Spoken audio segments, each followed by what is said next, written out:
Right, YouTube is having it.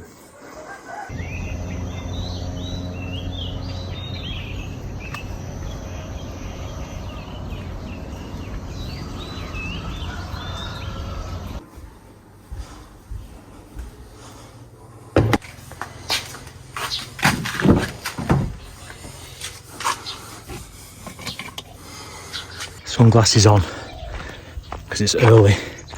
I've got very puffy eyes.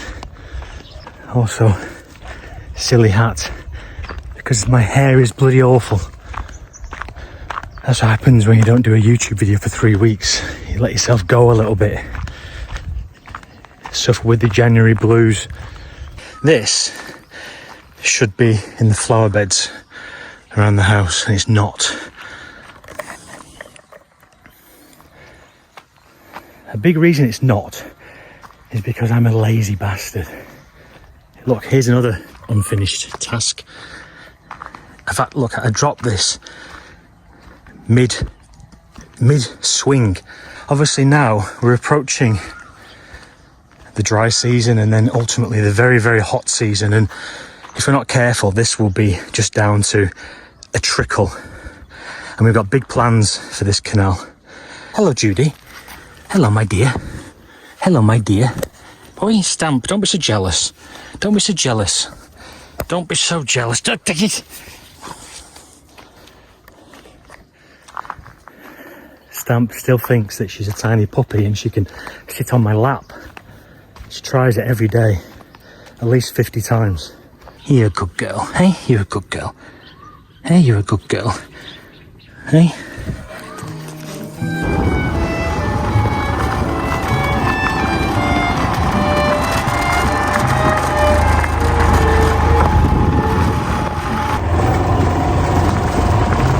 Just having a little ride out to our neighbour's coconut farm, just to kind of scope it out a little bit. We've got potentially similar idea, so I want to just go and see what the crack is really.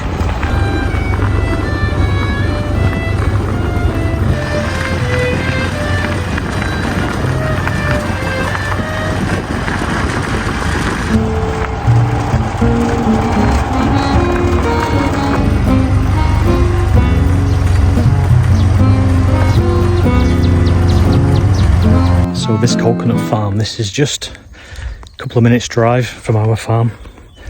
It's actually Anna's uncle who owns it, and they've only started to develop this perhaps 6 months ago.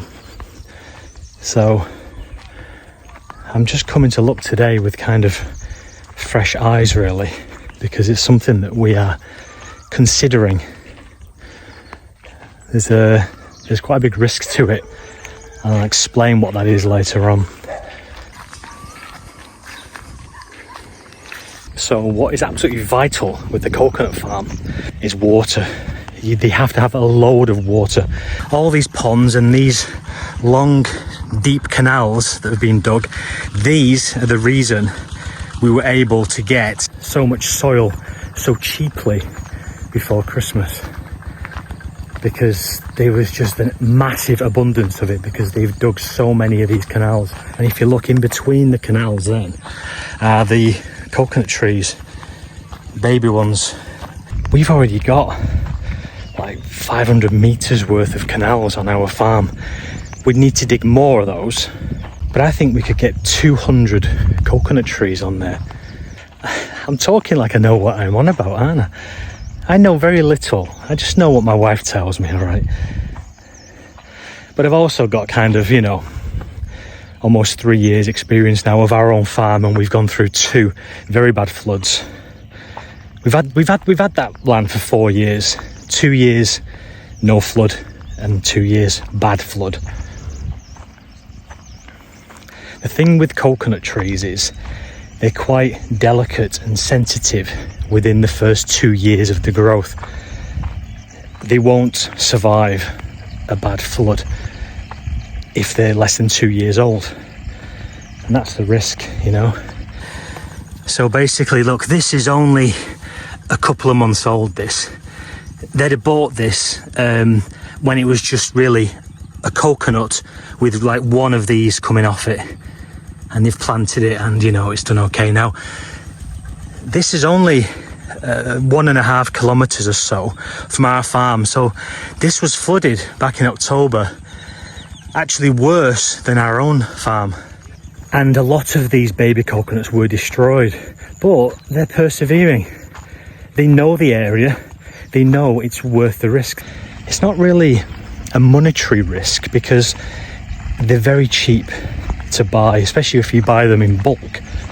You know, when we've bought coconut trees in the past, we've bought them individually, or we buy 3 or 4 at a time, and they cost something like 30 baht each. It's not a big amount of money to lose should they all get destroyed in an upcoming flood.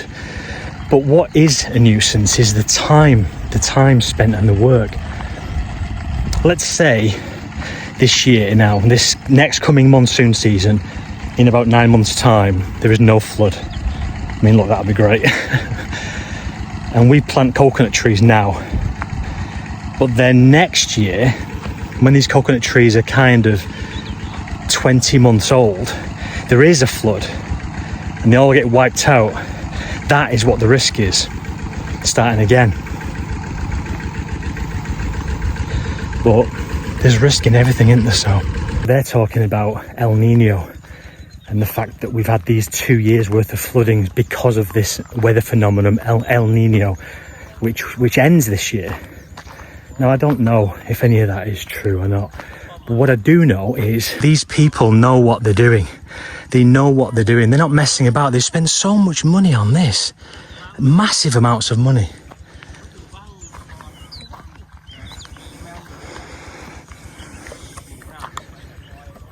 So maybe we should copy the winners, you know?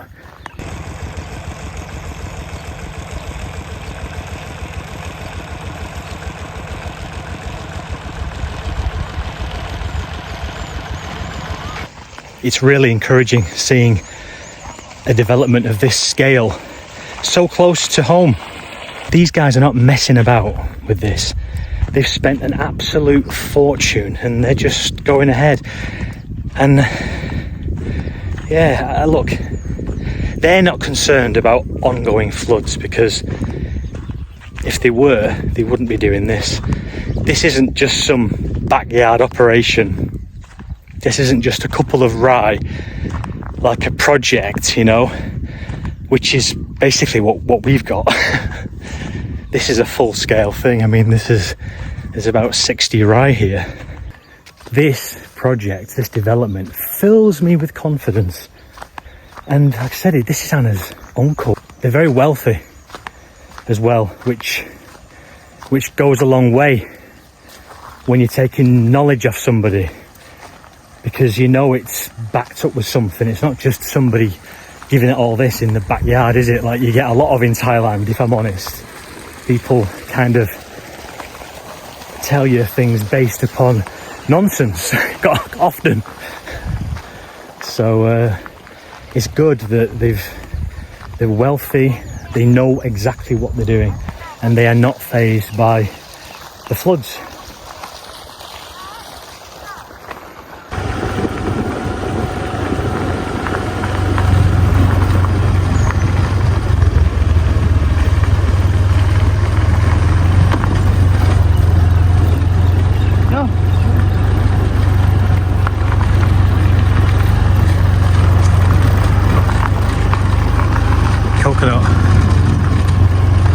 Coconut. Those are 2 years old.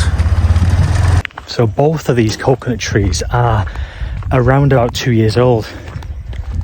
Maybe a touch older than that, but certainly no older than 2.5 years. And they survived both of the floods. That's positive. That is positive. Got to think how gorgeous the back of that farm would look with 200 of these in 2 years' time.